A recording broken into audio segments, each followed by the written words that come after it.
Okay. So we have a number of people after all. I would like to have more, and I would hope that Dr. Robert Shiepe would show up. And when he does, we will let him talk. I have a little bit about him. I have found this video. Hi, Magnus. I have found this video that he has where he is taking pictures of something during the day, and I would like him to explain a little bit more about what he's doing and how he's doing it. So let's see if he shows up. And I can see that Erling has already put in some questions. So because I'm going fast through this until somebody shows up, then this is just for your information. Please do that. When I make a document like this, if you have questions, put them in here, or you can even mark something and you can add a comment. So then you will add some comment, and then this will be on the side. So I can later on see the side here. I think it's, yeah, like this. Yeah, we have a new member. Today we have David. Would Hello. you like to say a few words? Yes, I can introduce myself. So my name is David. I'm from Portugal. I studied engineering, physics engineering, and I did a PhD in astrophysics, in supernova astrophysics, in Munich. Then I've done several things over the years, but I think in terms of what is relevant to what we're doing here, I worked in two companies, working on a couple of projects, but mainly the main project that I worked on was LIDAR, for a mission of the European Space Agency that's supposed to go to an asteroid. It should have been launched already quite a couple of years ago. But basically, I was working on the LIDAR system, designing the optics, mostly the optomechanics, and for that system. And so in the meantime, I left the company last year, and did some freelance, uninteresting work in the meantime, and I started getting interested in this subject and taking it more seriously. And so I thought, before I commit to another job that will take my whole time, I wanted to take to try to dig into this a bit deeper, and yeah, and so I'd like to know more, how this works and how I can contribute to it. Nice. And I know there's Marianne that is happy to hear what you said about LiDAR. Marianne, couldn't you just say hi if you are there? Yeah, I'm here. Hi. Yeah, my work also involves using LIDAR, that's LIDAR point clouds, to look if there's possibility to viewing UAPs or finding out anything about UAPs through using LIDAR. So happy to talk. Mhm. So I have to mention something. I worked on designing a LiDAR, but I've actually never used a LiDAR in my life. So in terms of practical, I know about optics, but in terms of how in the end a fully functional LiDAR is supposed to work, on Earth, I've never actually used one. So I would say, let's say that the knowledge that I acquired is more in the realm of generally designing systems, for optical systems. Let's put it that way. Hmm. Okay, Yeah. interesting. Uh, we had Matthias presenting himself last time, but now you actually wrote a presentation about what you plan to do. So could you give us a little short summary? Yes, I can. Yeah, so I want to start something called Expedition Hessdalen. So I want to stay out there for, yeah, I say 3 months, but I think so, 3 months. I want to stay outside in Hessdalen.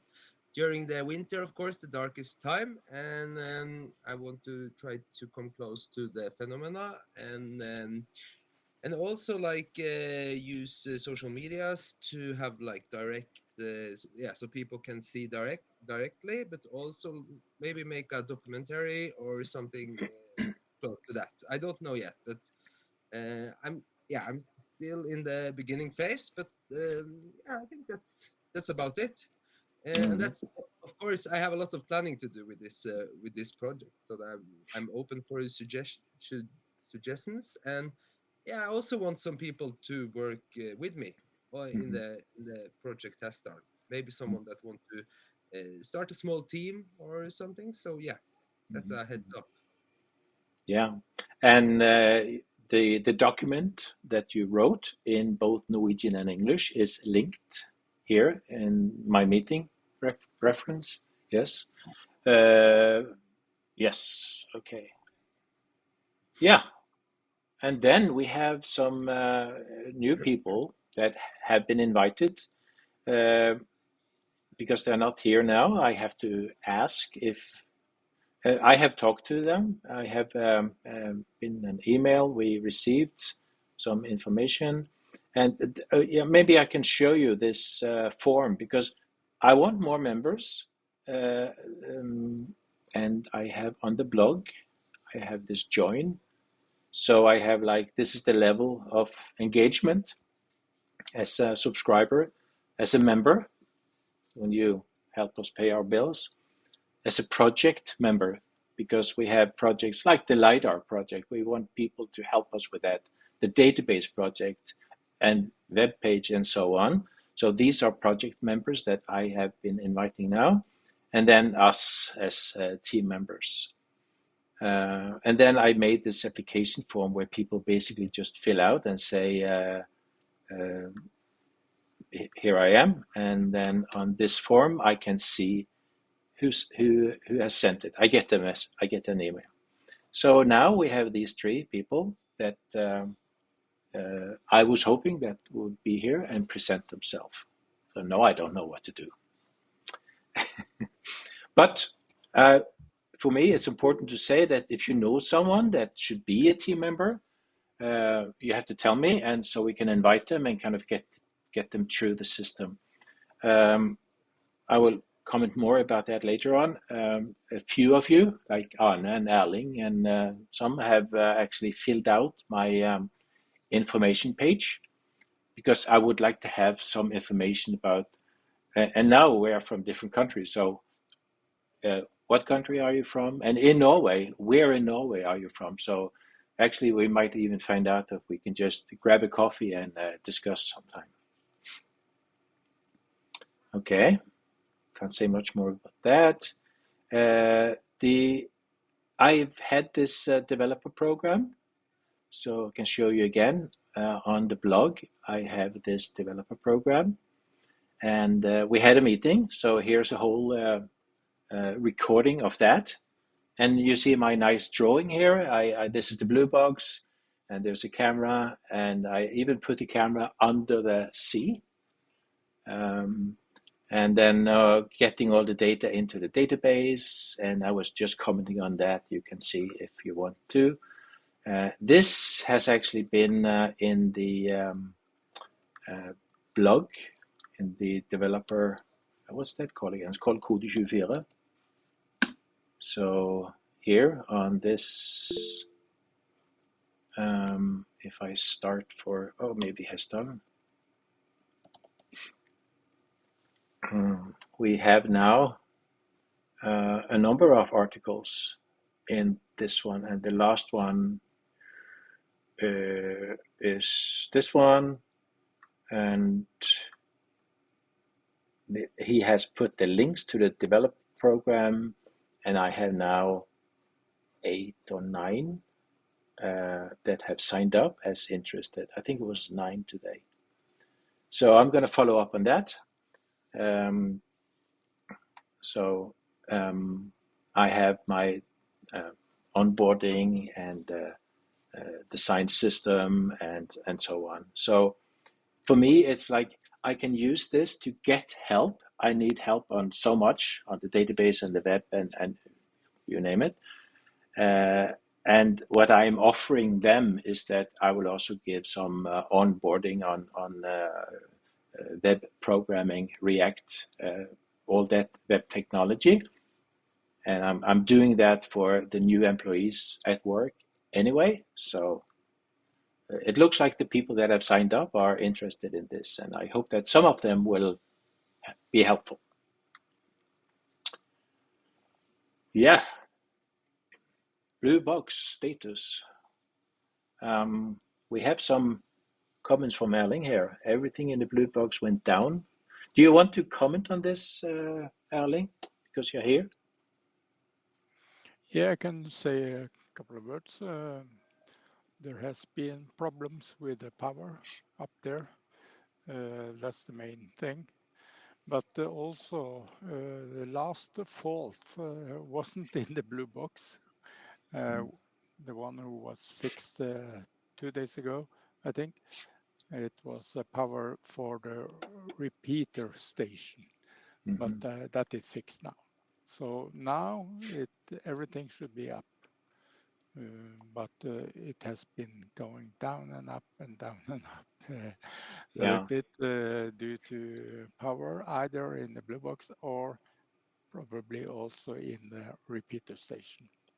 But okay, now it's okay. Okay. I see that Andreas has some suggestions.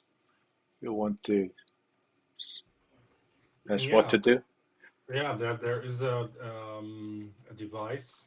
This is like a quite a simple power switch that has the ability to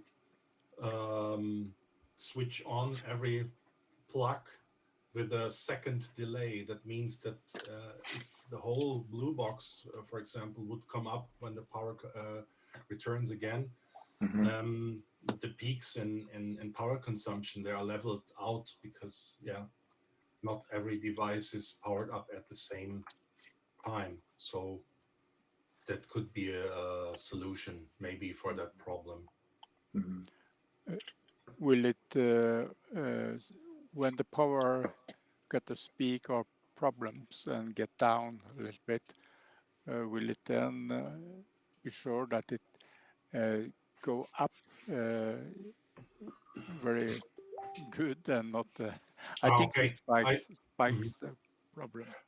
Yeah, I think maybe we are talking about two problems. The one is the peaks when you power on the whole blue box, and the other one is maybe the power itself. It's not very stable, and for that problem, I would say we would need a second device to really switch off.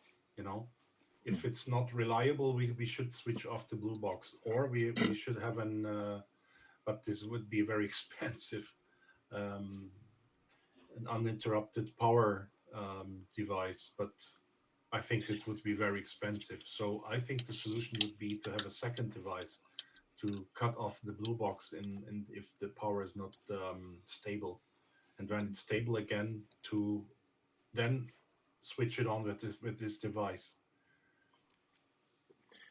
Yeah. Okay. Yeah. Thank you. I think we still have. Yes. Just a comment. We have in UPS, right? So the small variations up to, what is it, 1 or 2 hours maybe.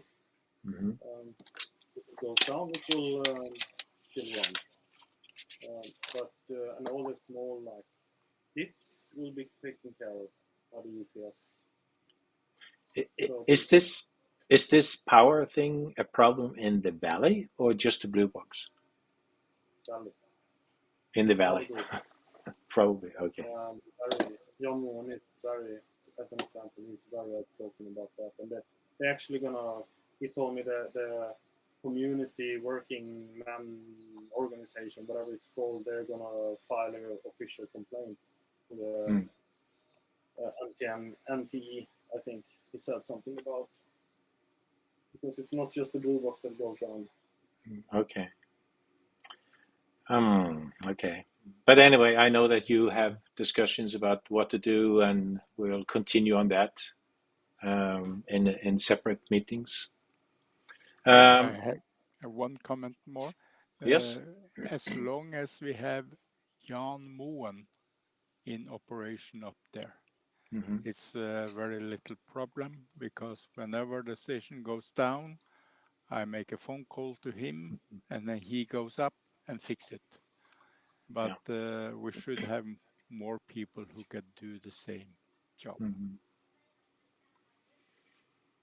Yeah, we don't have that many in the valley. Everybody living close, raise your hand. We will be signed up immediately. I was actually there the New Year's weekend, mostly to actually, it had been down for a while, and it went up power-wise, but the cameras did not come on. And that's a delicate thing. I mean, the order thing started, and that's where this other thing could have helped.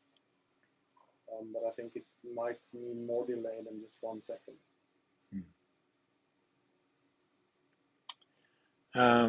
There is a suggestion from Rune that we maybe look into something he calls the light watch. I know that the problem with that is that if we give access to some of those cameras, we have to be careful with the IP address and stuff like that. So it has to be trusted people. But we are a few of us that we can trust, like those sitting here. So that is kind of a thought. What if we could have the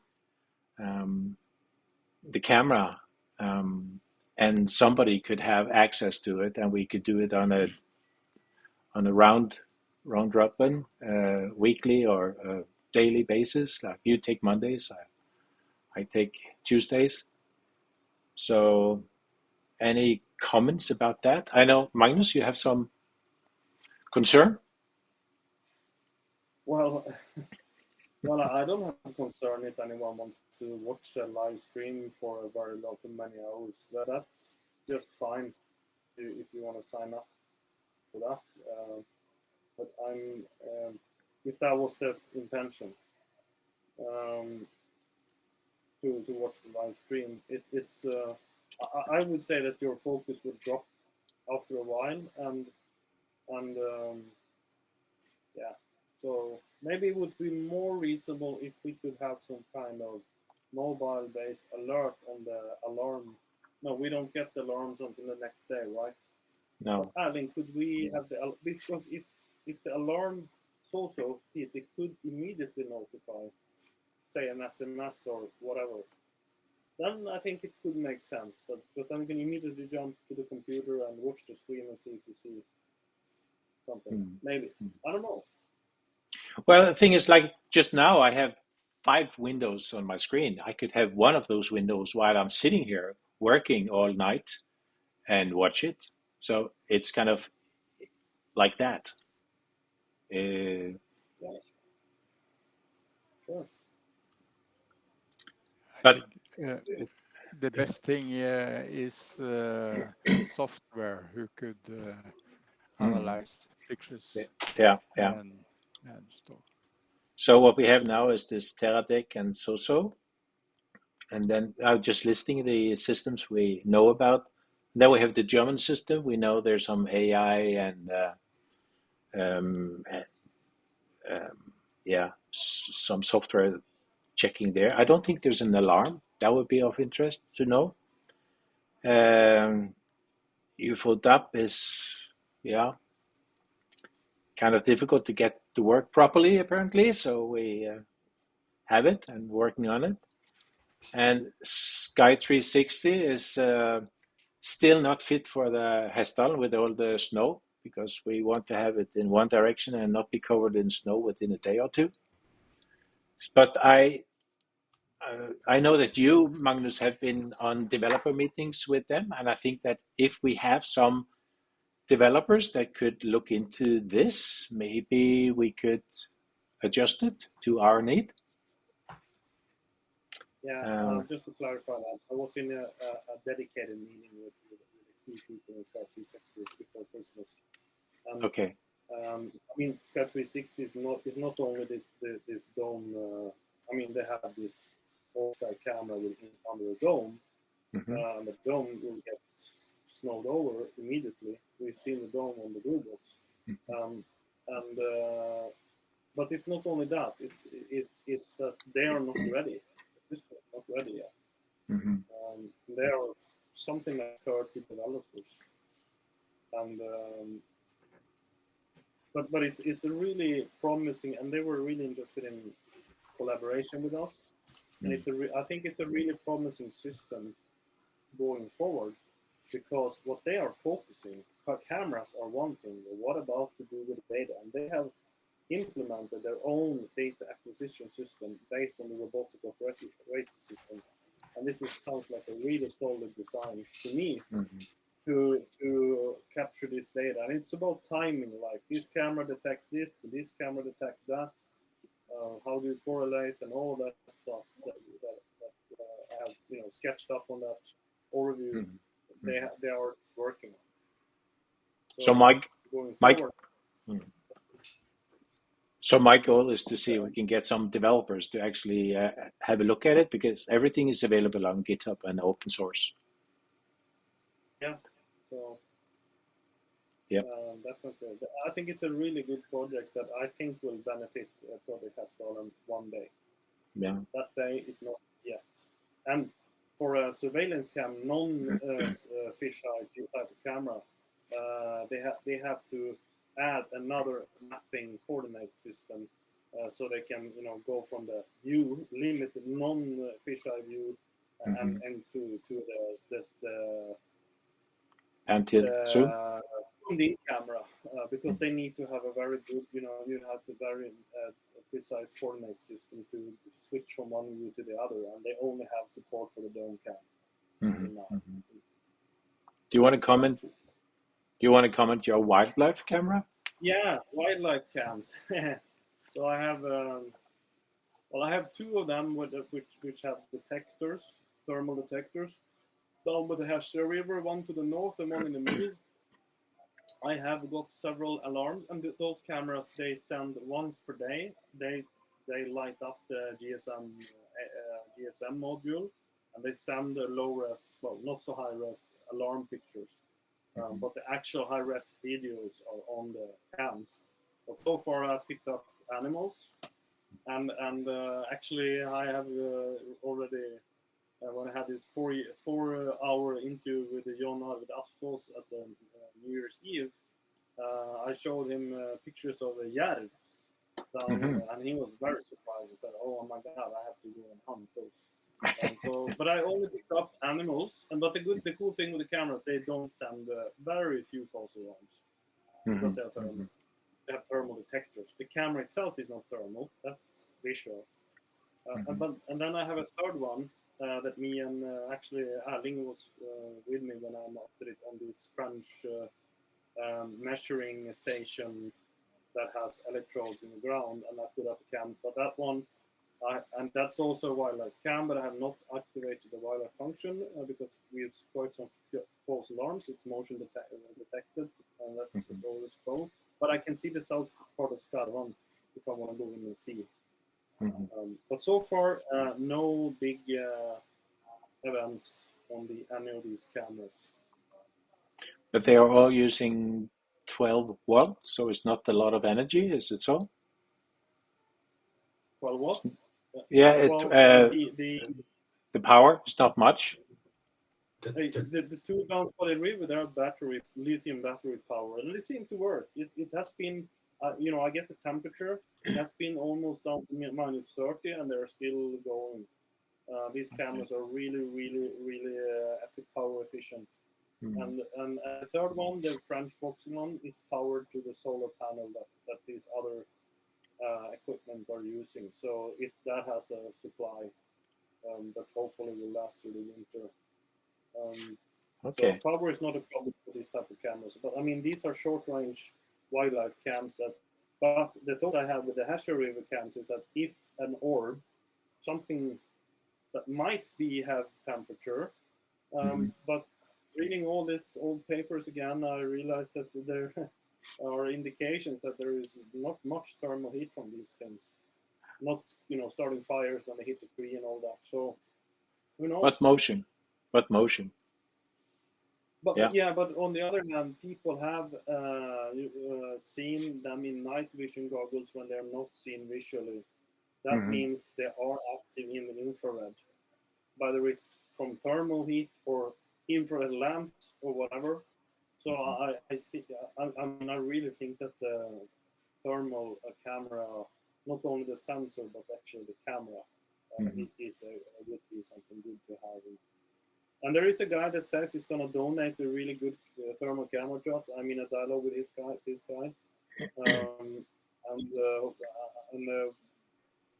if we get that one, and I mean a real pan tilt zoom cam with a lot of power. So we'll see if we could get that one. Rune called me and said that he has some camera with some good lens and he would like to put them out somewhere, but we have to find out more about that. So I just made this note that we need to have another meeting about this and go more in detail. I don't think I'm going to comment more. I will continue. We went to Trondheim. I had the meeting with Fremtidens Industri. We spent 3 hours, and we'll see if we can get some help from them as to what to do. But of course, the question mainly they had is like, what is our product? And that's not easy to define. But they did use or suggest a word as an infrastructure provider, which is very close to what our goal is, to collect data for scientific research. So if we are able to get, that's why I'm working so hard to get the programmers. If we can get some programmers and actually get the data out there, if we find out how to do that in a proper way, then we have a system. We can be an infrastructure provider. I kind of like that. So more than that, I think we'll just see what comes out of this meeting. I'll just comment quickly on that meeting. First of all, really good meeting, and it was the first time we got together. Me and Fred and Björn and Rune and Jan Moen also since for me since August. Yeah. I think, but also very good and to talk. We practiced pitching Project Hessdalen for the first time in the real setting. I agree. But the setting here is that these guys they're used to supporting commercially driven ideas and companies and stuff. They're not very used to supporting NGO research project type of things, and that's why we kind of ended up discussing when maybe can be seen as an infrastructure, a data provider for a research project. And they're going to connect us to some people on NTN. I'm still waiting for that. Yeah, that would be. That would be good. Yeah, because they understood that like Visit Hessdalen, that is tourists and stuff, but that's a different thing. We are not Visit Hessdalen. They do their things. But that was easier for them to see that, yeah, you can get tourists, and you can get business, and you can whatever. That's not us. But one key problem we have to even being considered a research project is that we have no affiliation with a university or an active scientist. And that's one of the key problems there. Because if you're, then it's hard to claim that you're a real research project. We'll see. Yep. I just want to comment on this LIDAR project. There is this monthly meeting that had some problems. Marianne, what do you think? Yes, for Rich, he's been had power outages a couple of weeks in a row now, so there's really not much going on there. But we had a talk, me and Fred, and maybe we'll propose for them that we get some sort of hypothesis of how a UAP might look in a LiDAR, so that we no longer just look at anomalies that we can't explain, but rather look for how we think an anomaly should look in LiDAR. So if we can get these researchers in the US to give us some sort of a hypothesis of how they think different sort of phenomena should look when observed with LiDAR, then we can start to look for them instead of trying to explain stuff that we don't know what is in the point clouds. So that's sort of a new strategy. But what we're waiting for is the results of the first sort of study that they've done to just eliminate GPS as sort of the cause of errors in the system. Some of you might know a show called Skinwalker Ranch, where they had a guy trace a route, and all of his sort of steps showed up in LiDAR underground. And our hypothesis is that maybe that's just due to the GPS reporting at different heights. So what they've done is that they've set up a couple, I think it's 3 sort of measuring stations that sort of the only thing that they do is report their own position. And the first results that was some months before Christmas, I think, showed that there actually is quite a big error margin in GPS reporting for sensor systems. So we might be able to explain some of the anomalies, like the ones in Skinwalker Ranch, where things show up underground just due to the GPS reporting a wrong height for the sensor. So yeah, so that's what we're waiting for. If anyone is interested, noticing that Fred has my YouTube channel up. There are still some anomalies that we've not been able to explain, but I think, yeah. So if anyone has any notes, anything that we should try, please get in touch. I'm on Discord, or if not, I've got a Hessdalen email that people can use. So yeah, it's there. We have not got any sort of plans to do LiDAR in Hessdalen due to the cost. If we suddenly get a wealthy benefactor or a sponsor, maybe we can, but for now we're just looking through LiDAR data from Hessdalen, which is the national depository for LiDAR in Norway. But what you have shown here is basically how you use the software and the data available. So if we are able to get people to help us on this, we could instruct and get more eyes onto the data.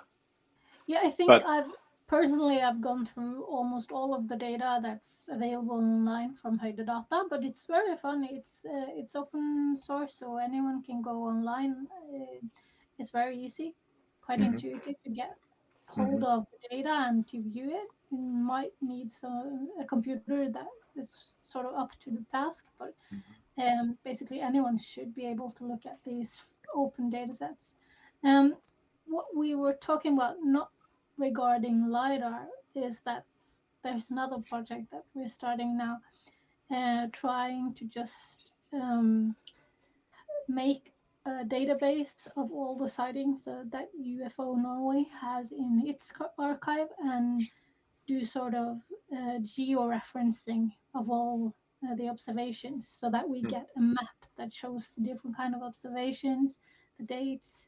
So that's sort of something that we might need hands-on doing, because it's a lot of manual work, basically. So if anyone is interested, just to read through a lot of reports and take down the date, the shape of the object, and latitude and longitude, and put it in a forum online, we'll need hands to do that. So let me know if that's something some people would like to do. Mhm. I think most of the reports are in Norwegian, so it would be easier for Norwegians to do that kind of task. So, yep, Eric, do you want to comment? I can see there's an E. I guess that's Eric. Because we've been working on this. Yeah, there you are, Yeah. Eric. Yeah, we started just describing, we are in the very early phase, but we started to describe what type of information do we want to store, how do we want to store this data, and Excuse me, Eric. Excuse me. There was Yeah. a raised hand. David raised the hand. I Oh, think Oh yeah, sorry. Sorry for interrupting. I can wait for Eric's comment or question. It's a then take it after. Sorry, I didn't notice. And then we are going to have a meeting now with SCU on Saturday, and they have sent us a sort of description of which the title is a database for the scientific study of UFAs, and I think that's a very good start also, and that's they also were mentioning GIS for that GIS. So yeah, there's lots of work to do, but I think we have to be very careful to define everything, set up the requirements, so we don't just rush and start to collect. And we have to have a structure which have the fulfill our needs. So I asked actually Marianne if she could send me those few words, what she would like. And if anybody else has some thoughts about this, then please do so. I will make the information that we get or available to at least the team members, and if it's okay, I will publish it for everybody else on the project teams. Yes. So, David. I just wanted to know this database. What I mean, the data, the reports, are they in digital format? Are they photocopies or something? Or because if they're in digital format, it's not so hard to get the data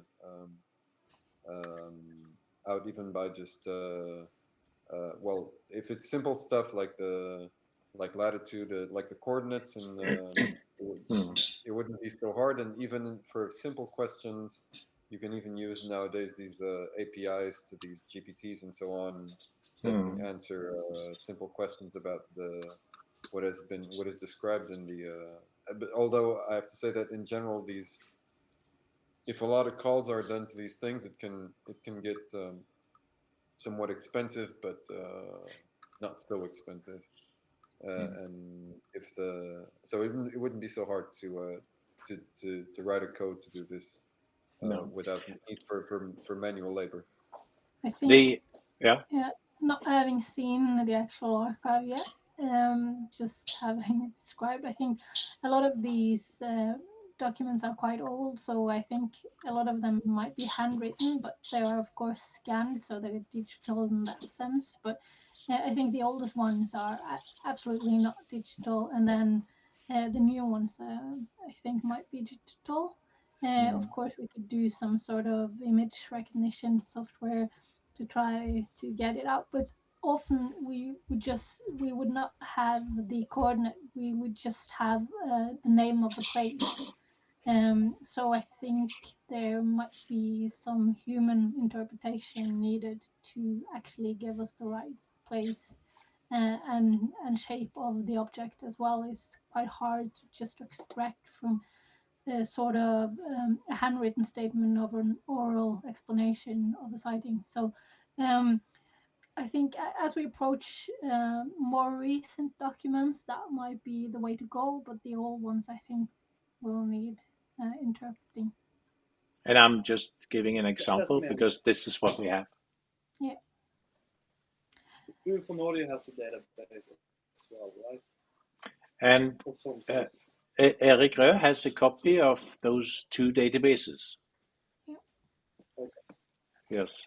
So So scratching back to in time.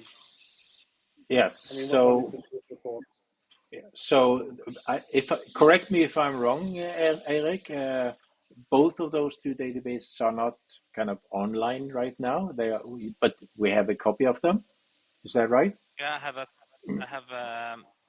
haven't checked the details, but I got the electronic sort of file from Ole Brenne, Mm-hmm. UFO Norge.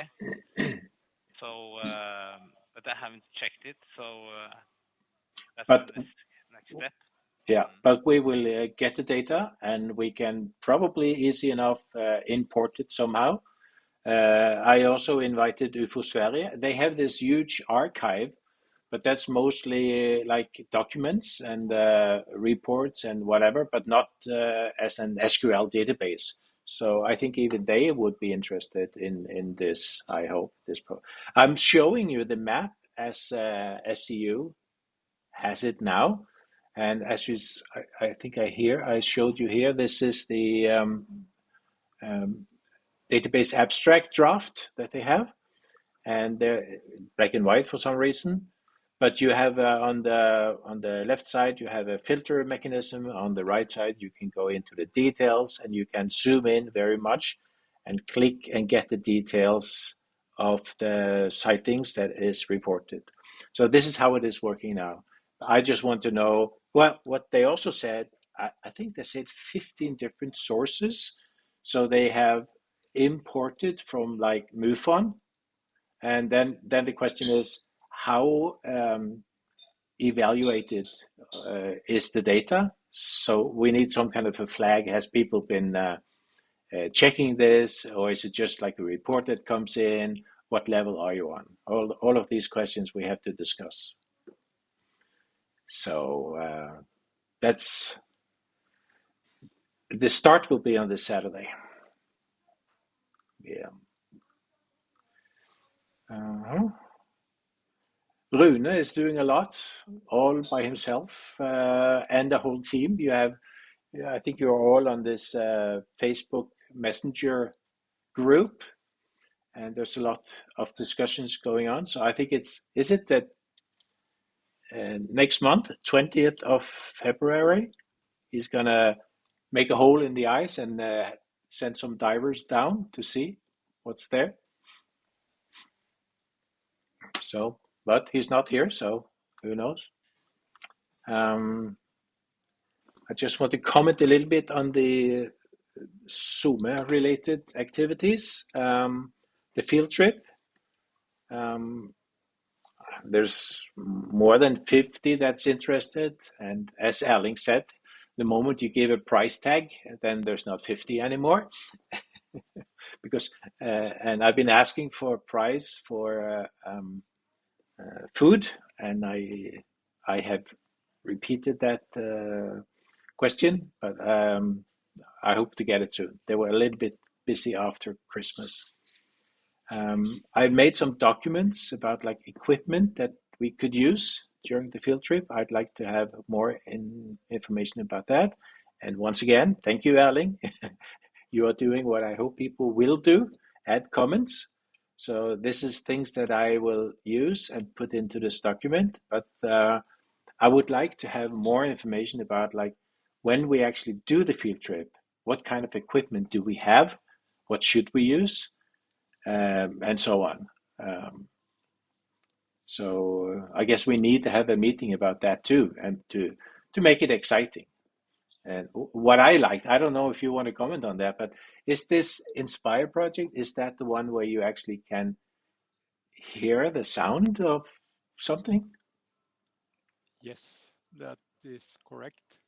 It's a very simple device who transfer the electromagnetical very low frequency, which is in the same frequency as you can hear though, and make this to sound.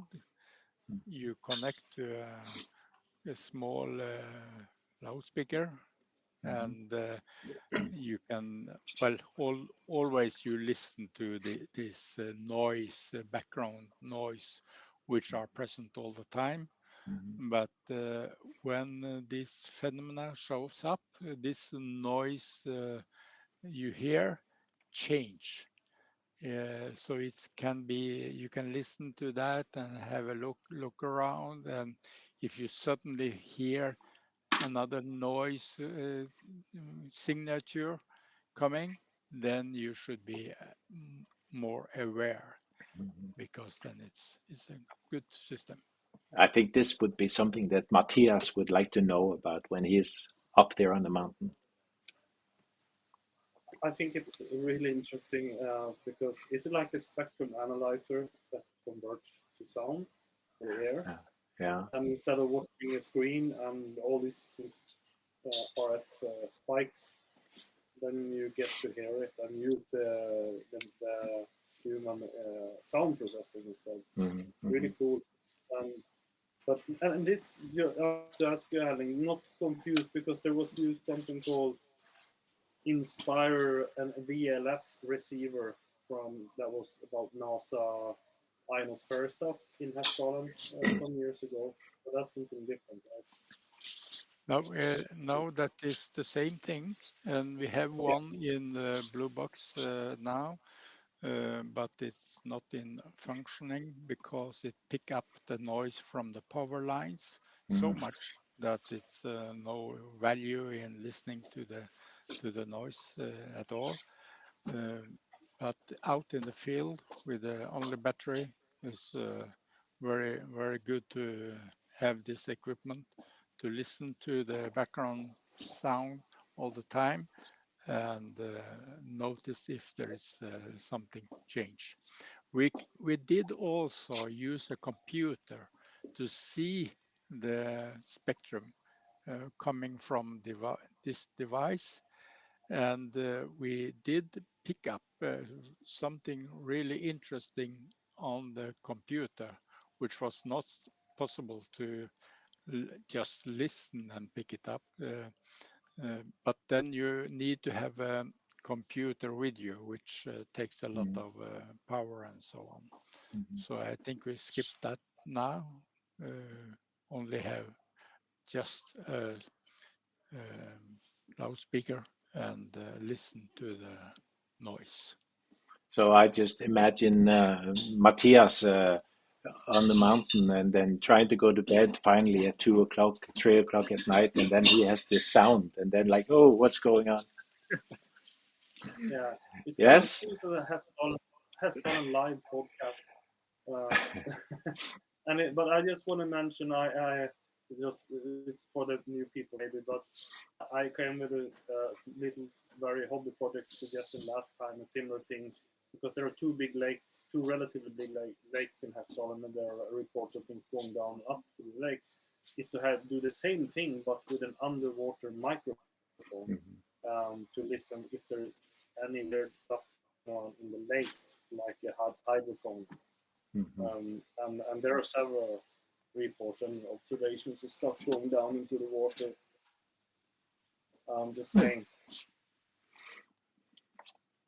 Yes. So once again, I think I have to invite to new meetings about this field trip.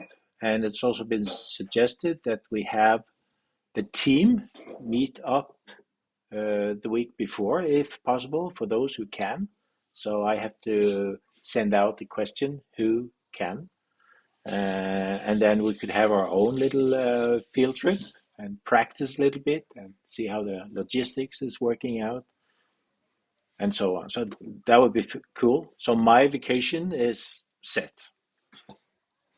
Mine too. I think it's a really good opportunity, and especially to do it before the visitors. I mean the trip. Then we have time to prepare, and maybe we have some interesting data even to show.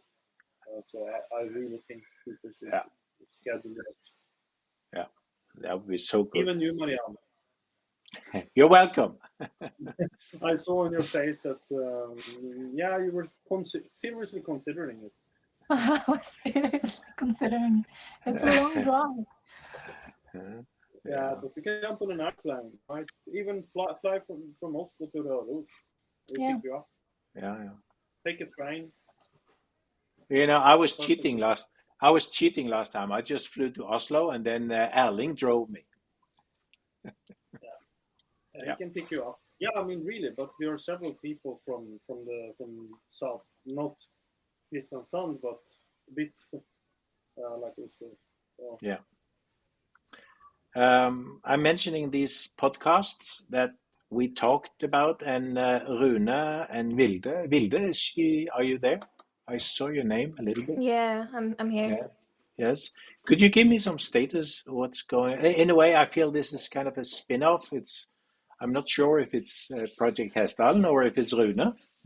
Honestly, I've been more concerned with my move because I'm moving to Spain in like 3 days, so I haven't Okay. really been able to do much. So Okay. Rune is actually the one that's been like doing all the work. But we do have a lot of scripts and stuff done for the different episodes. We've done a bunch of test recordings and everything, and we've talked to what was his name again? Christian Falk, I believe his name was.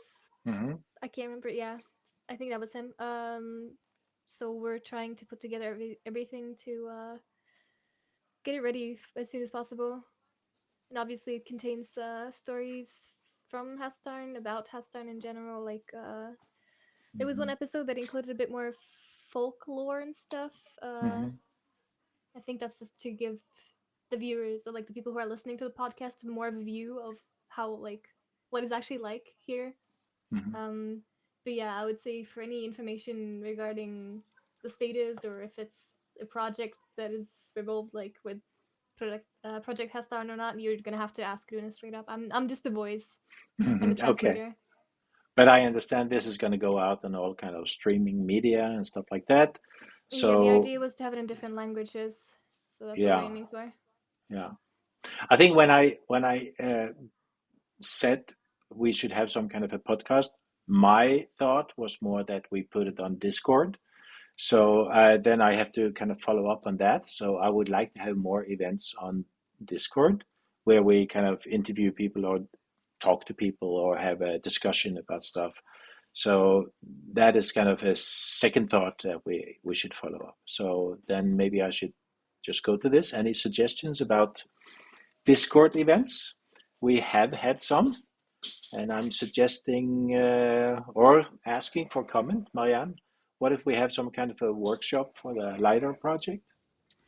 Yeah, Show? or I think also what might be interesting for more people, because LiDAR is quite a slim sort of topic to have a workshop on, but what I could do is do something into 3D modeling, maybe something into Unreal for those who might be interested in doing more stuff that has to do with 3D models. It's an interesting way to. Oh, Siri interrupted me. So I think it's maybe more towards uh, sort of a spatial understanding of looking into UAP, even if it's for triangulation, for just setting up experiments in a 3D space.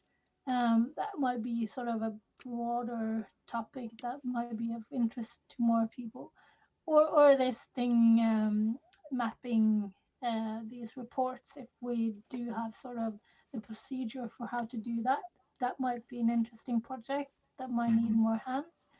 So but yeah, 3D modeling is something that's new. It's nice to know something about it, and it's quite easy and intuitive to teach people. So it's a skill.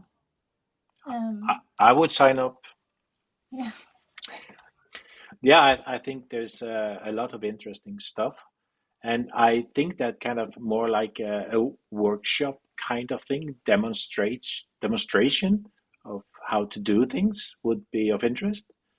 I just made a note of this, maybe this Light Watch group, but then it has to be a very limited group, or we have to have control over that.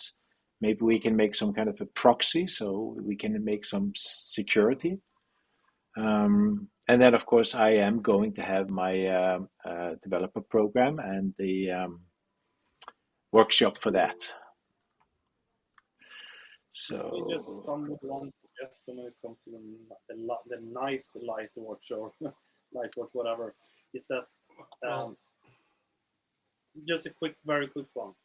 yeah. We have a lot of BlueBox material going back a long time, and Erling has, of course, already gone through some of it. I don't know how much, but all of it maybe. But that could maybe be more productive. Actually, looking at the alarms and going back, uh, Yeah. because that data is already there, rather than hoping for the chance to. I mean, the alarm timer is still running, right? So, and it's picking up a lot of false, but that's just a suggestion. That is a good one. Yes. Yeah, I support that very much because the alarms is coming in every morning, and you have to.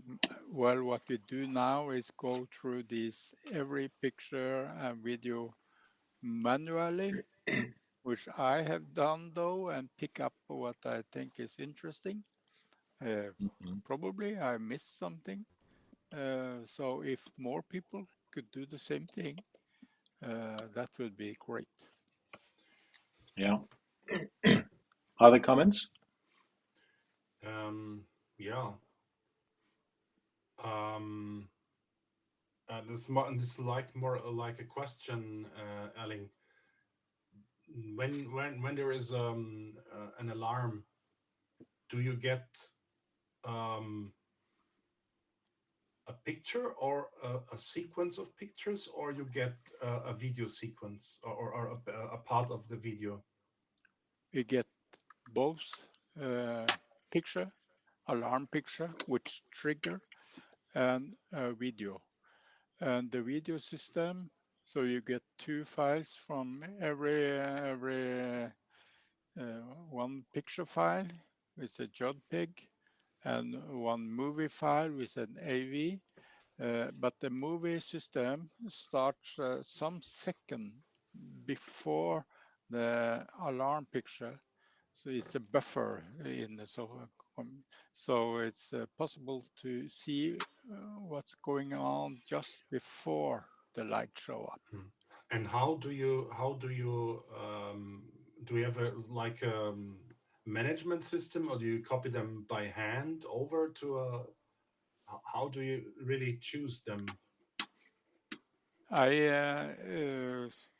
Well, everyone can look at the alarms, which Fred just showed you now, Yeah. and click on everyone and see what's maybe interesting. What I do it manually. When you have done that a little bit, it's very easy to see a plane and cars, and a lot of things are very easy to see.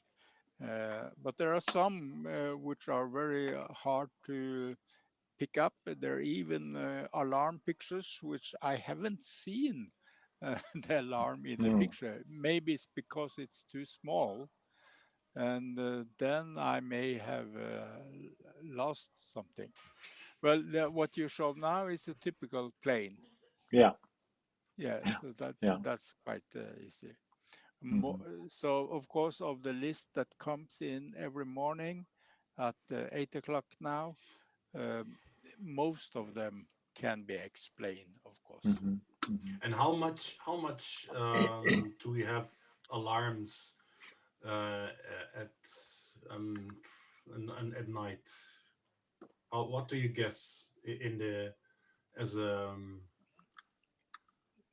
Well, it depends on much on the weather, because if there is a moonshine and you have cloud which blow, then it trigger on the moon because it suddenly comes up and then it goes away again and so on, and then you get a lot of alarms. But you go, because yeah. yeah. because I was thinking about another possibility to maybe what we are looking is mainly our lights at night in the first run, you know. Later maybe we're at the daytime also, that we don't uh, try to recognize it, or at first hand we do not have artificial intelligence, we do not have a neural network, but that we use statistical methods like kurtosis, the statistic distribution, the sharpness of, maybe we can recognize lights with that, because um, this seems to me like a way to, yeah, to eliminate a lot of clouds and moon stuff, you know. And this is not that, I think this is not, I've played around that with that function, kurtosis, in for images. This is quite easy to implement. There are libraries, you can use them, you can tile the image and try to use kurtosis to get the images, to get the lights. Maybe Yes. this is a way we should consider. Well, yes, the system as it is today is quite simple. So that also the reason why it also gives a lot of false alarms. Mm. So I would, if we would have another system which are better to pick up the interesting stuff, then you would probably get less of the, hopefully, less of the false alarms. False alarms takes a lot of time because, well, I go in and look at it and Yeah. decide.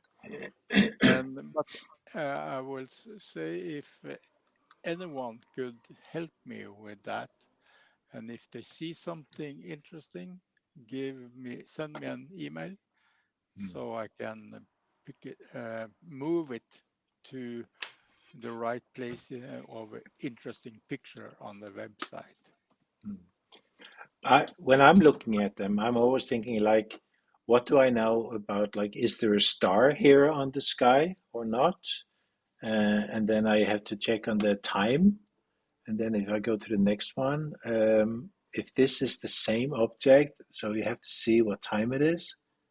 But this day there's a lot of here and there. This doesn't look like an airplane, but then you have to go and look at the video and see if there's something. Yep. Yeah, we need to identify. We need to aggregate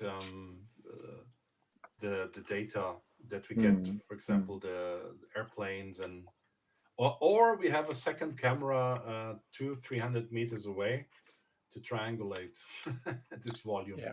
so we Yeah. can easily. Yes. Uh, uh, uh, I could also say that the list which Fred showed you, that's the list which everyone can have a look at now. And this can be very big list, many dates. When I have checked every alarm in one day, I normally remove this day from the alarm system so you don't get so much. But before I do that, I make a copy on a hard disk here. So I have actually all alarms, even if it's not interesting. I have all, it could be used to learn an artificial intelligence. There's much I have data. But those who you got on the list of alarms you have there are those who I haven't gone through yet. yeah. So could I? Yeah. So that's one of the questions actually that I wanted to ask if anyone has filtered this data with airplane airplane data and star data and because it would be it would be easy to filter out all the ones that were during the full moon or when an airplane is in the area or using something like Open Sky Network or even satellite data and star data. That wouldn't be too hard to filter this out. Is the camera always pointed in the same direction, or does it move, Yes, or No, same all direction. same direction Mm. always, and all the filtering I'm doing manually. It's Yeah, quite easy to see the different okay? planes yeah. and So if everything. someone could provide me the exact coordinates of the camera and where it's pointed at, I could actually write some code to filter out in the images when an airplane was in the Hmm. area and so on, and that would at least reduce the amount of alarms that we have to look at to a smaller manageable amount. Yep. That's what we need. The coordinate for the camera is on the website, old website, so it's possible Okay. to use Okay. So old and it. Yeah, somewhere and and the station. Yeah, I think we should make in the next time. We should make a meeting, especially for the camera. What do you mhm. think about this, Magnus? Further Yeah, down, Fred. Hmm. we have a lot to talk about when it comes to Yeah, that. because this camera, we are close to have the possibility to live streaming, and this would be an important thing to maybe install another camera. So But I just I want can just about one thing. Yes, one thing. I think we should also think about what do you want to analyze? What do you want from this information? Because okay, you can have an alarm system, and then you get a picture, and then you have a video, and then maybe the object is moving or the phenomenon is moving. Then we need a temporal information, and how should we, process that, and what well, should we do with Eric, it? How Eric, could we do that? Yeah. I think we had a discussion. I think this was before you joined the project. Of course, we need this, and that's the reason why we want to have a second camera looking into the same volume to be able to triangulate. Because if you have something that you cannot detect or that you cannot identify, but it's the parallax is infinite, then you know that's not something that's in the local area of the Hessdalen Valley, and but of course you are right. But the thing is that if we want to start with something, I would say we should really keep it simple, keep it small, because if you, for example, if you have the algorithm to identify something, you can easily take another camera and a better camera, and you go with that. But my suggestion would be to start humble and to have a second cam running, and we learn and we go forward, because otherwise we are making plans and plans and plans, and we are not making any progress. Yeah, I agree. But I think we can do with this simplified approach. We can also try to get what is the height of the object or phenomena, so we can try to get more information of it and implement it in a database or whatever. So we are in better possibility to analyze what is happening. So we can add more information if it's possible. I don't know, but if David can, take out the planes and you also can get more information for the object itself. Mm-hmm.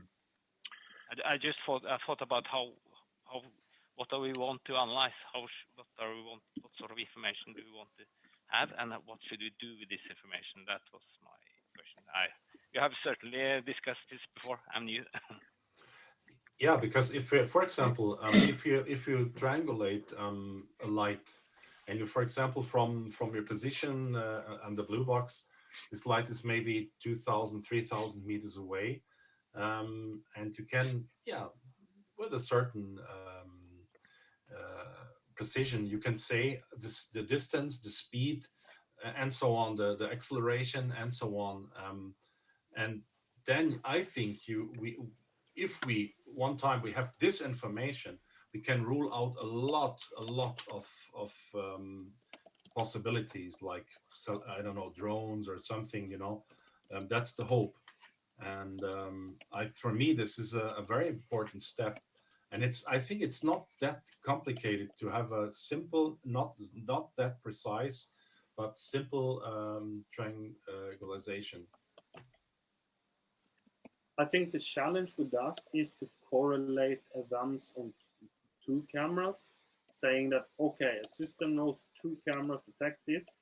First of all, they need to be good at detecting relevant stuff, otherwise it will clog the system too much. I mean, it will triangulate later, so that's... For that problem, Magnus, I have an idea. Of course, it's not that easy, but if you have two cameras calibrated, you know exactly every angle of every pixel, every vector, then you can easily draw. If you have two events, you can easily draw them and you can manually look at it if this is the same event. So if you're talking about post-processing versus... Post-processing and analyzing, and because to have that really on a high automatic level, that's, of course it's possible, but it takes some time, and kind of a semi-manual triangulation is, I think it should be doable in a good time. And if we are able to filter out the noise so that we know what we should look at,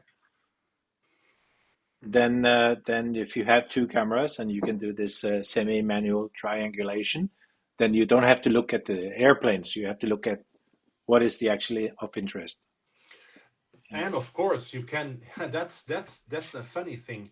You can use the airplanes to test and to check your triangulation. Because over Hessdalen they are flying. This is the route from Trondheim, or more to the west, or more to I think it's how is it called now? Molde. It's two on in the west.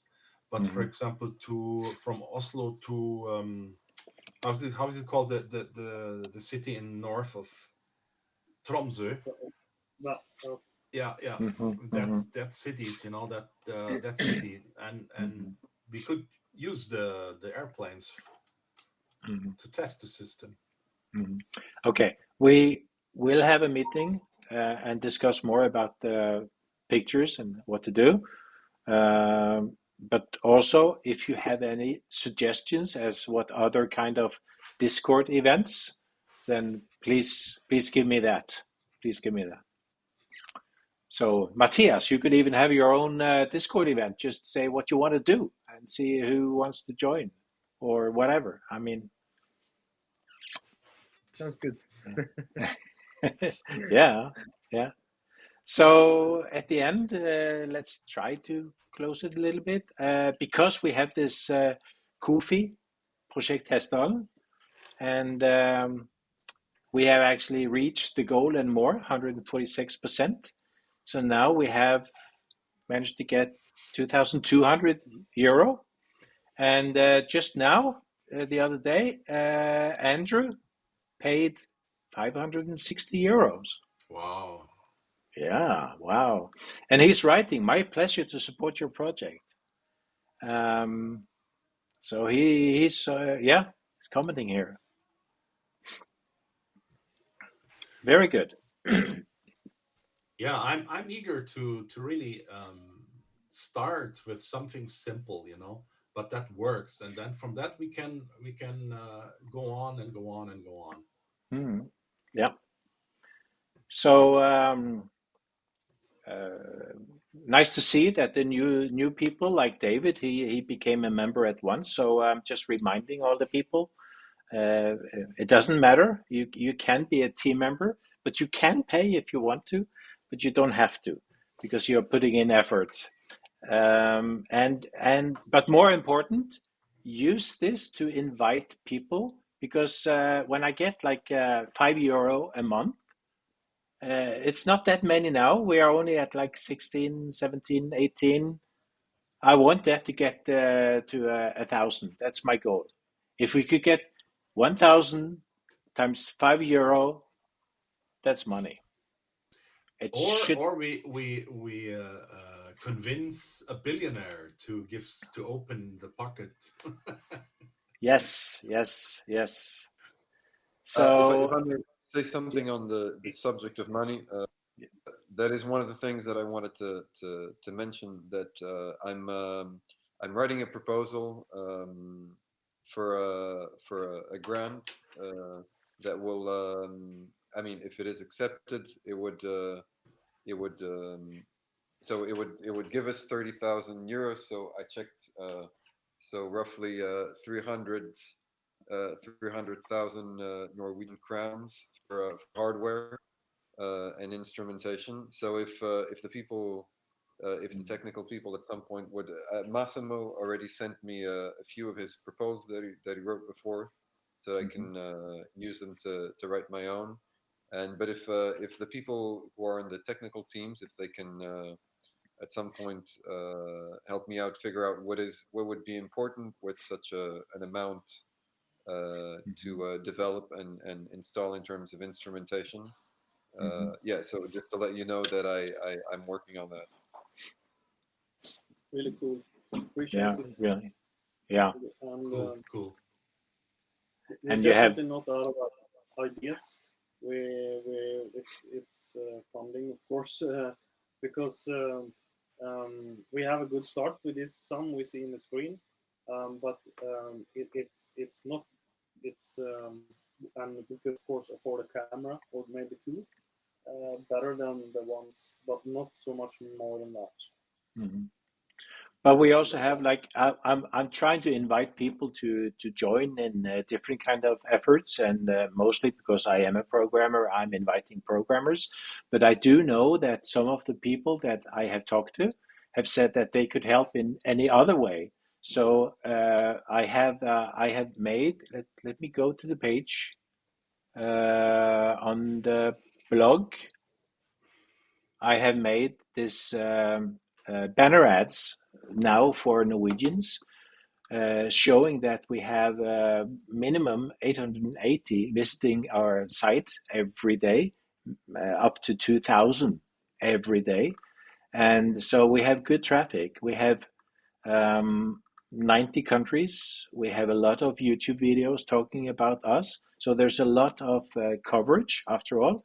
So, and I'm imagining kind of that we can put some, if we get some sponsors, that we can put some banner ad on the site.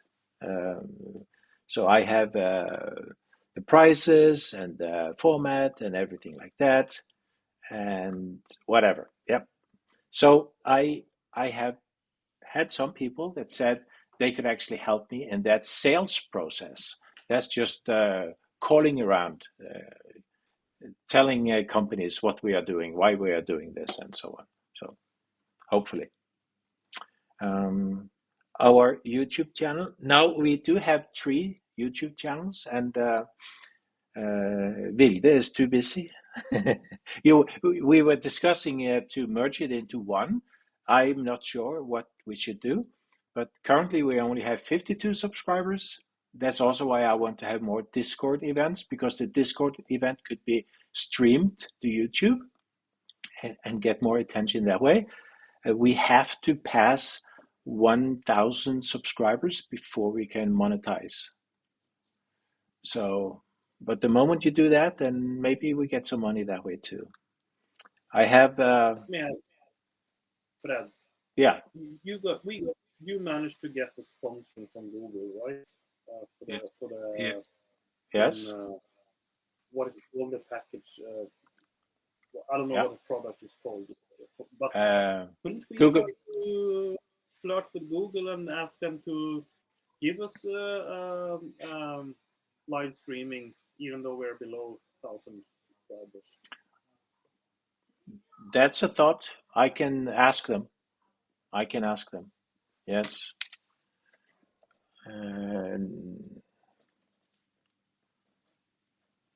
Noted. Yes. Thank you. Yes. Yeah, On or Fred, also invite if we have a, for example, if we have a YouTube channel that we maybe at one time can use for the live streaming, that we invite all our members to also subscribe this YouTube channel, yes, yes. so that we, yeah, And we have 2,700 or something like that on the good old Facebook group. So if they could all subscribe, we would pass that 1,000. That's also, yeah. Thank you.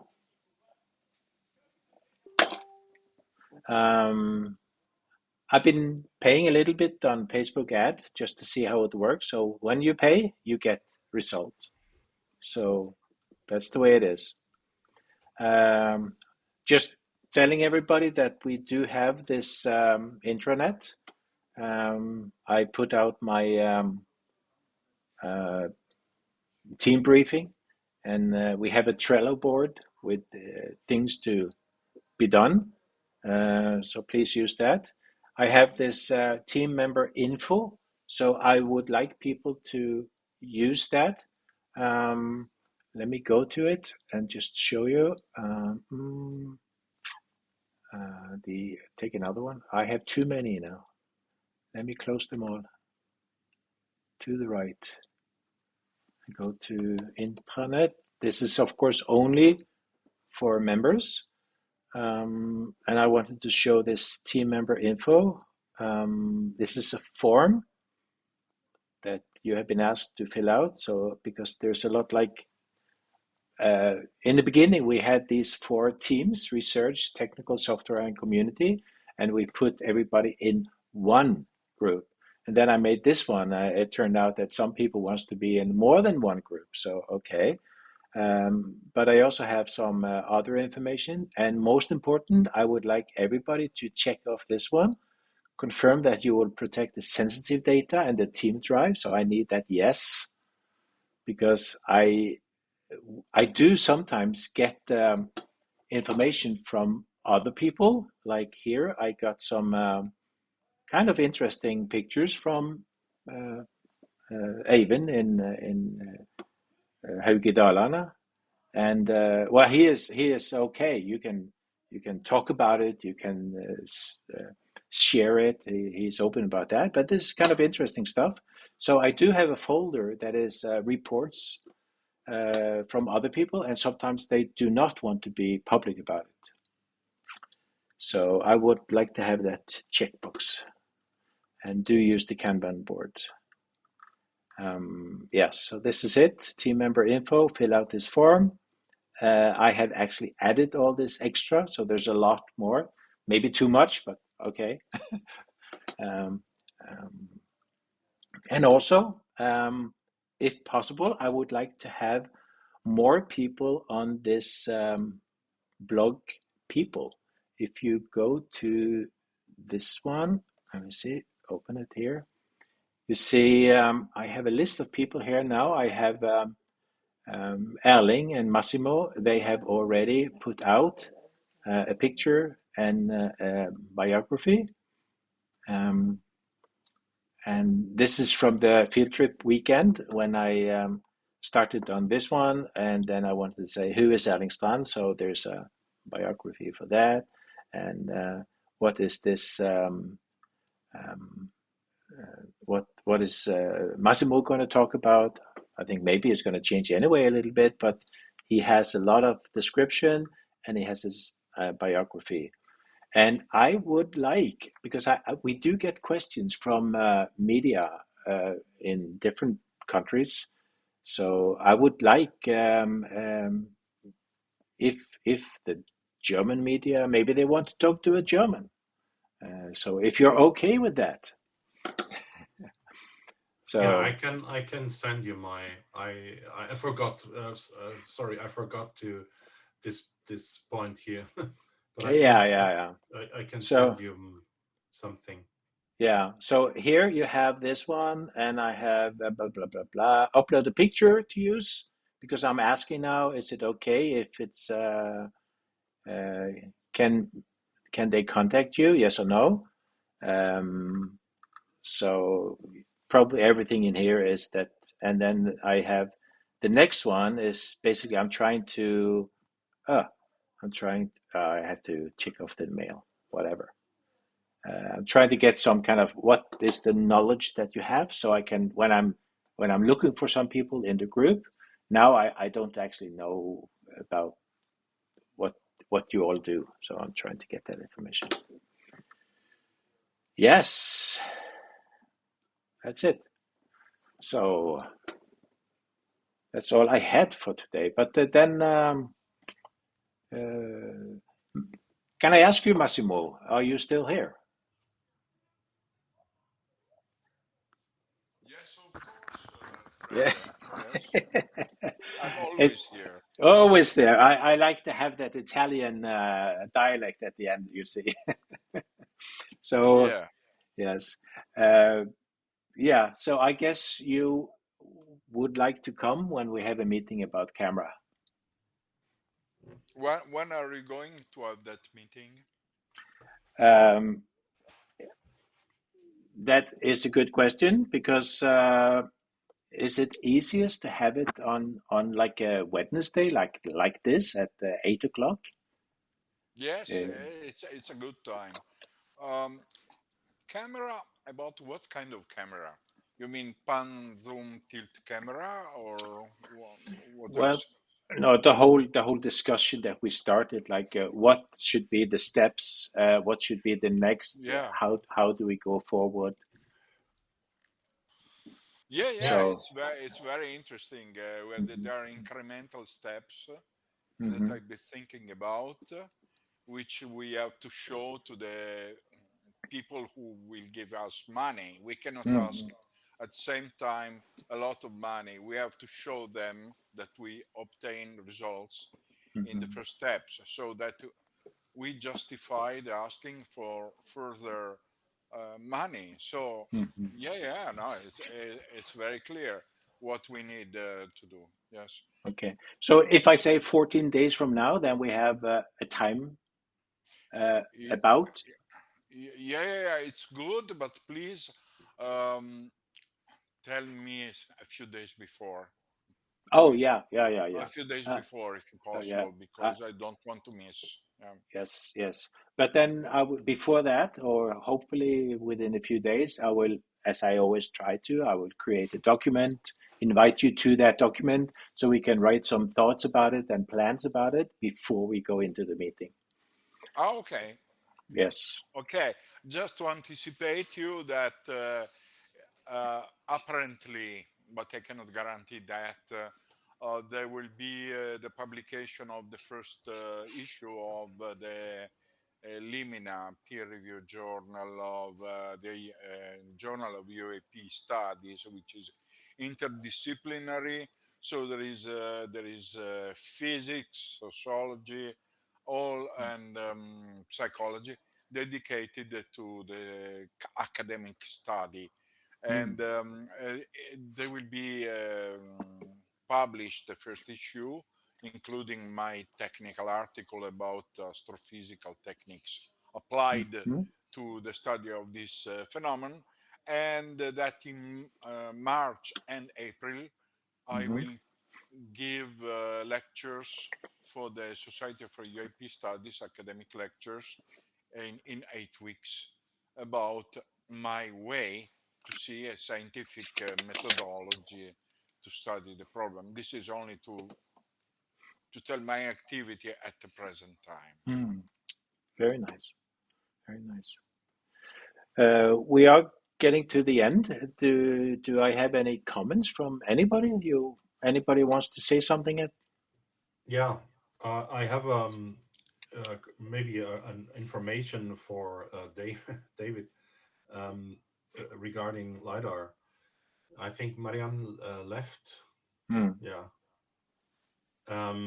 We discussed,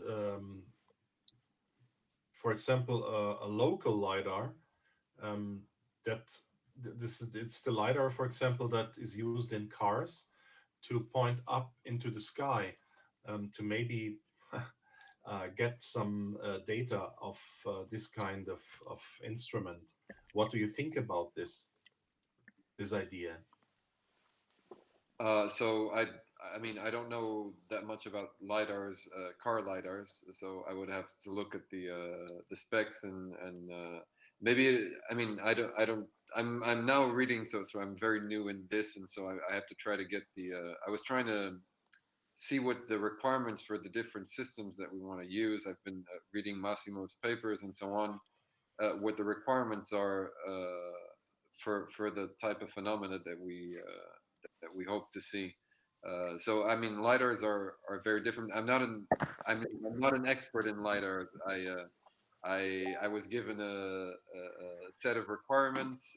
I was on a team, and we had to design a lidar that is supposed to study an asteroid in space. So that's a very different thing from something that is in the atmosphere with a lot of different interferences by several luminous phenomena that happen here. And so I don't know how to answer the that. Okay.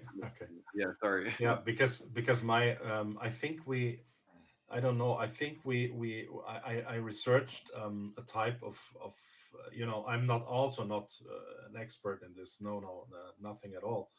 But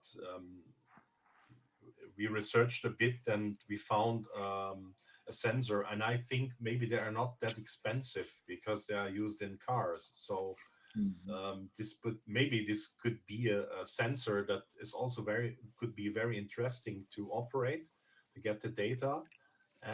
Yeah, and to have it also in Hessdalen. And this is not too expensive. I think so. Yeah, because I think this was a Chinese product they used, and I think this was a range of a few hundred meters. Okay. Yeah. But these phenomena, these orbs, we're expecting to see them further away than a few hundred meters, right? Or well, in Hessdalen, the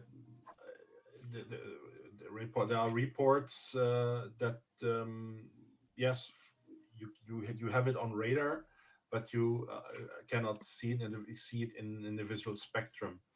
But of course, yes, it was I think much more far away than a few hundred meters. But nevertheless, the more data we have, this is a discussion we should have, if this is kind of a device that we should have data of,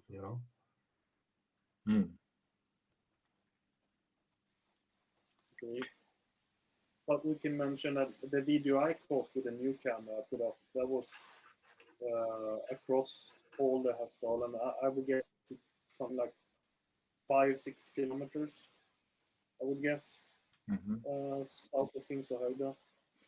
And but I mean, historical we have seen them being really close, like the 1998 famous video that made the BlueBox famous. I don't know, Erling, has the distance to that one ever been estimated in some way? I mean, somehow.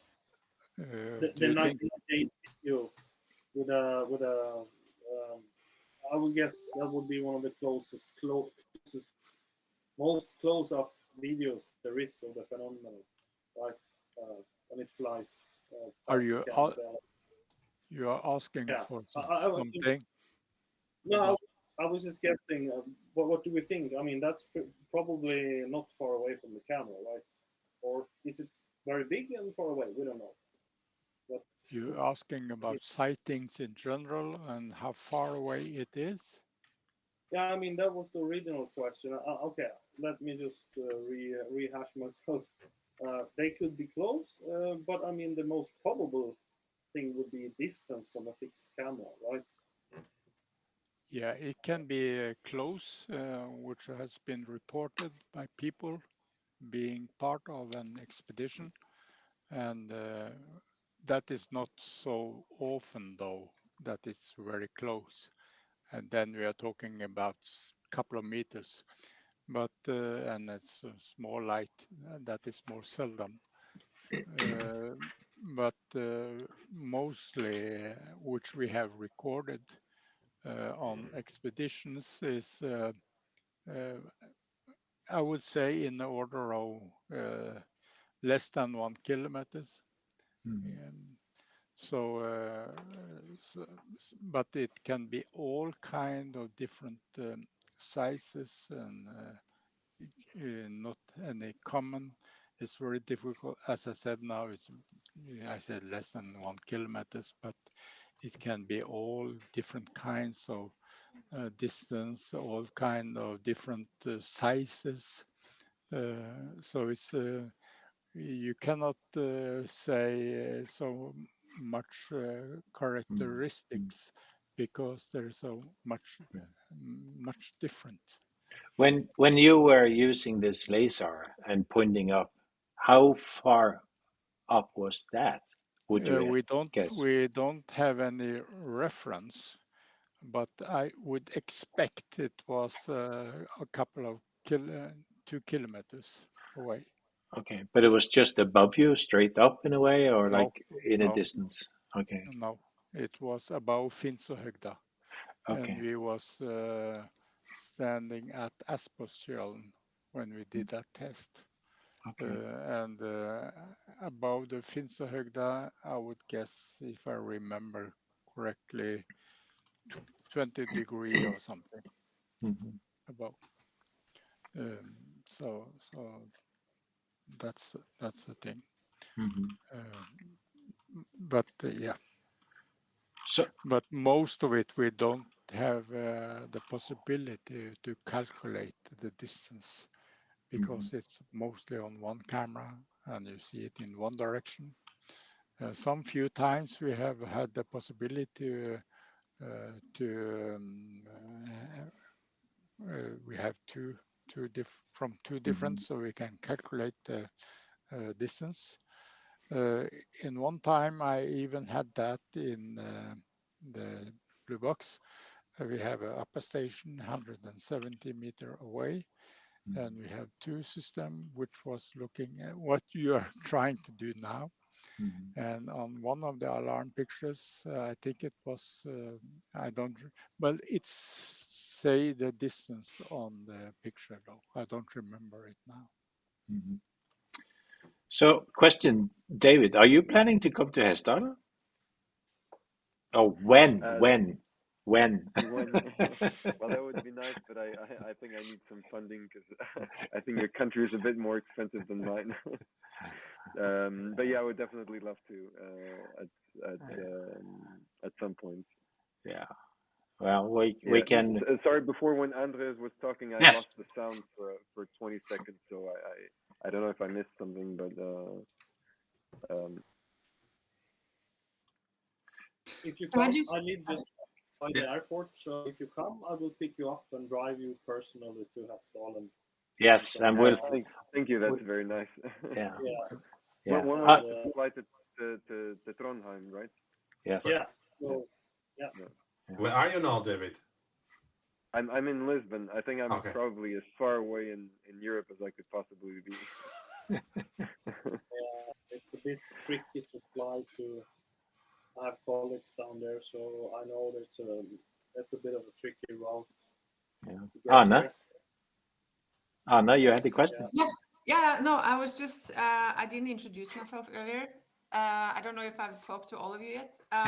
What I wanted to say was regarding the sightings you were just talking about and the distance, how far away they were. Because I've been really looking into the usage of drone. I haven't contacted Jerry yet. It was Jerry, wasn't it, Fred? Yes. Yeah.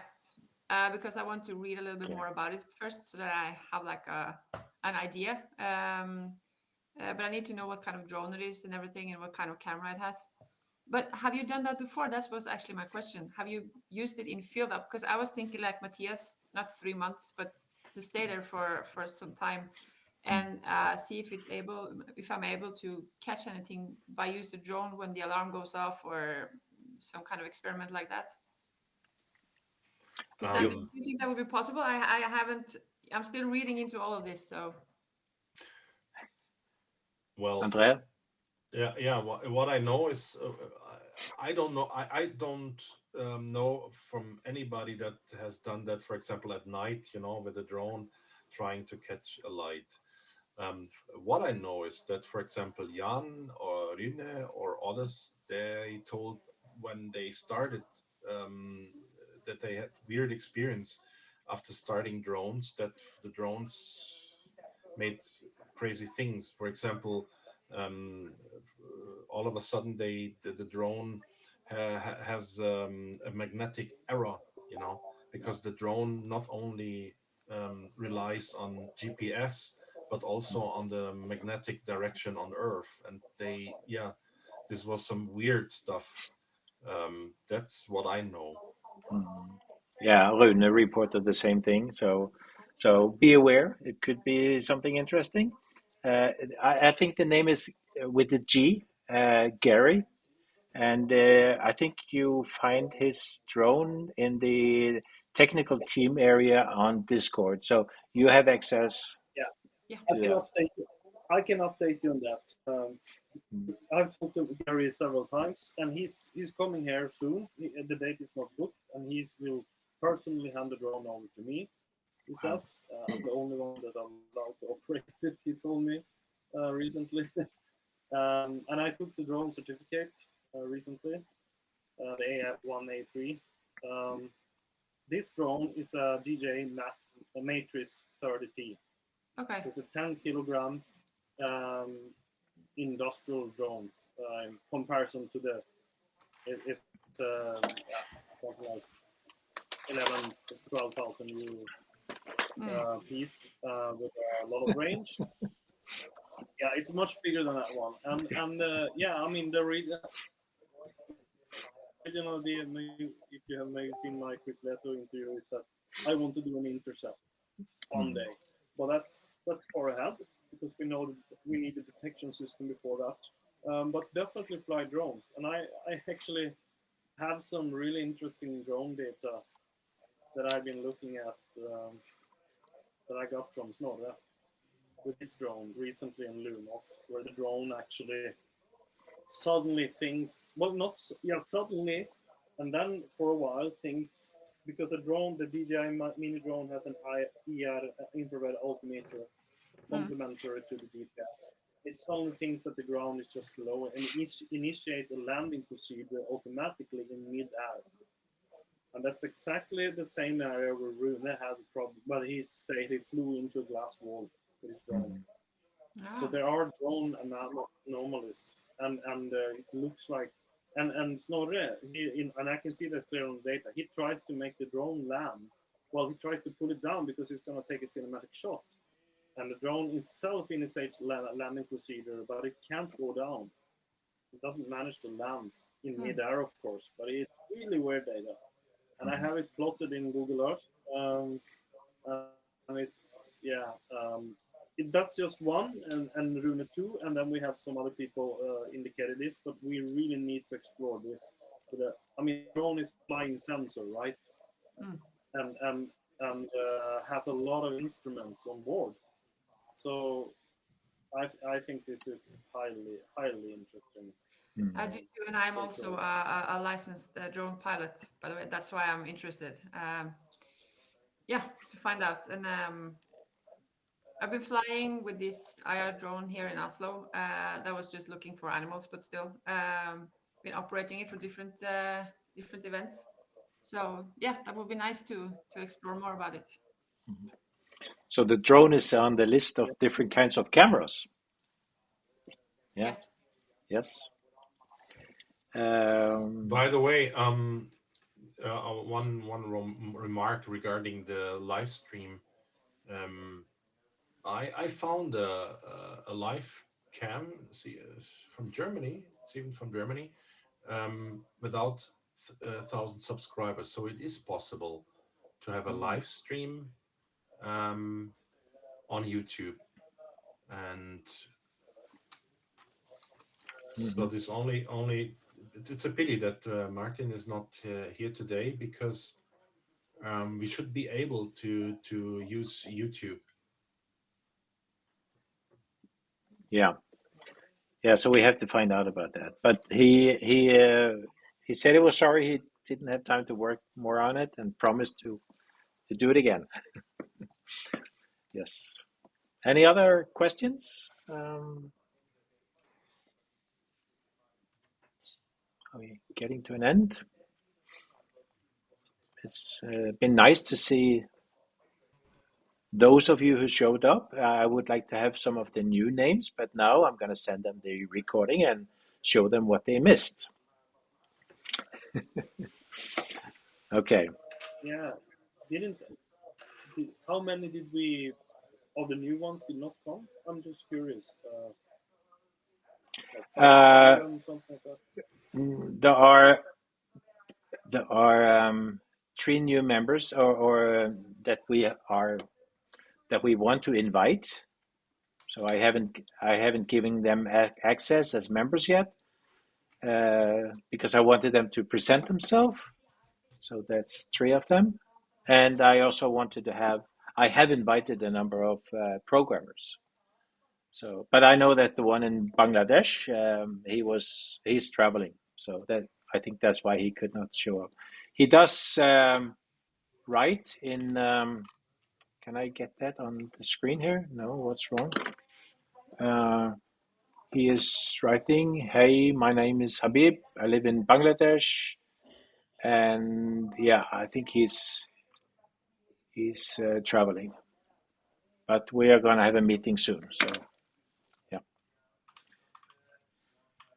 yeah, I think that's it. We've managed to finish this on time. I said from 8 to 10, and we have 5 minutes. Okay. I will say thank you and bye-bye. Thank you. Yeah, okay. See you. Thank you. Bye-bye. Bye. Bye-bye. Bye. Bye-bye.